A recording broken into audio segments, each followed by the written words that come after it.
आज हमारे बीच में होते तो इस समय हमारे साथ इसी जुलूस का नेतृत्व कर रहे होते।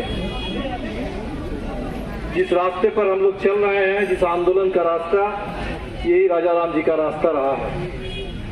और 74 आंदोलन से लेकर 80 के दशक में आईपीएफ की स्थापना और उसके बाद से लगातार मरते दम तक सब कुछ पार्टी के लिए, सब कुछ लोकतंत्र के लिए, जनता के लिए, न्याय के लिए उन्होंने न्यौछावर कर दिया। कभी चुनाव जीतने का मौका नहीं मिला, कभी विधायक सांसद बनने का मौका नहीं मिला, लाठी खाने का, जेल जाने का, झेलते रहने का मौका जिंदगी भर मिलता रहा है। और उन्होंने साबित किया कि कम्युनिस्ट कैसे होते हैं। और उस पूरे दौर में आज जैसे फांसीवाद के खिलाफ देश के तमाम लड़ने वाली ताकतों को लेकर एक मोर्चा बनाकर हमें चलना है। एसआईआर के खिलाफ, इस हमले के खिलाफ बिहार में तमाम विरोध की ताकतों को साथ लेकर हम लोग चल रहे हैं। ये जो एकता, ये जो तमाम संघर्षशील कतारों के बीच में, ताकतों के बीच में संवाद स्थापित करना, उनके बीच में एकता का निर्माण करना और तमाम लोगों को साथ लेकर के चलना, ये राजा राम जी जिंदगी भर करते रहे।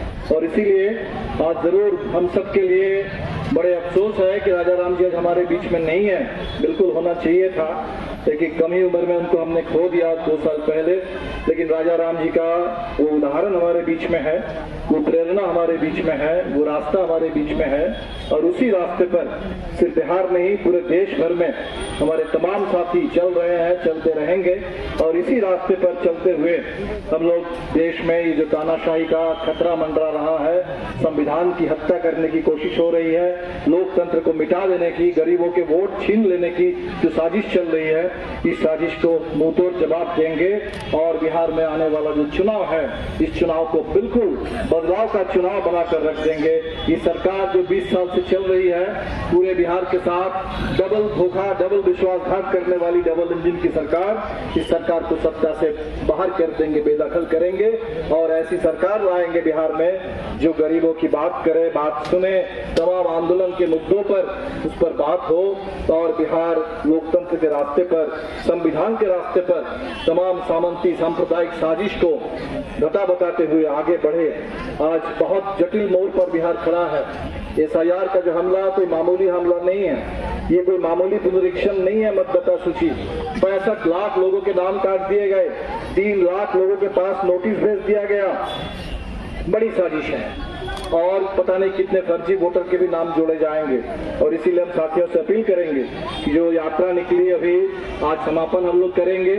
इस यात्रा ने पूरे बिहार को संदेश दिया है, पूरे देश को संदेश दिया है, वोटबंदी के खिलाफ, वोट चोरी के खिलाफ। ये जो नारा बिहार से उठा है, वोट चोर गद्दी छोर, पूरे देश में आज गूंजने लगा है। तो इस नारा को साकार करने की जिम्मेदारी हमारे ऊपर है। ये वोट चोरी तो उजागर हुई, लेकिन वोट चोरों को गद्दी से वाकई उतार देना, ये काम अभी रह गया है। इस काम को हमें पूरा करना है। जब तक वोट चोरों की सरकार को हम गद्दी से उतार नहीं देते हैं, तब तक हमें इस लड़ाई को और तेज करने की जरूरत है, और बड़ी एकता बनाने की जरूरत है, और सजग रहने की जरूरत है। और राजा राम जी से ऊर्जा लेते हुए, प्रेरणा लेते हुए हम इसी रास्ते पर चलेंगे। कॉमरेड राजा राम को लाल सलाम। कॉमरेड राजा राम अमर रहे।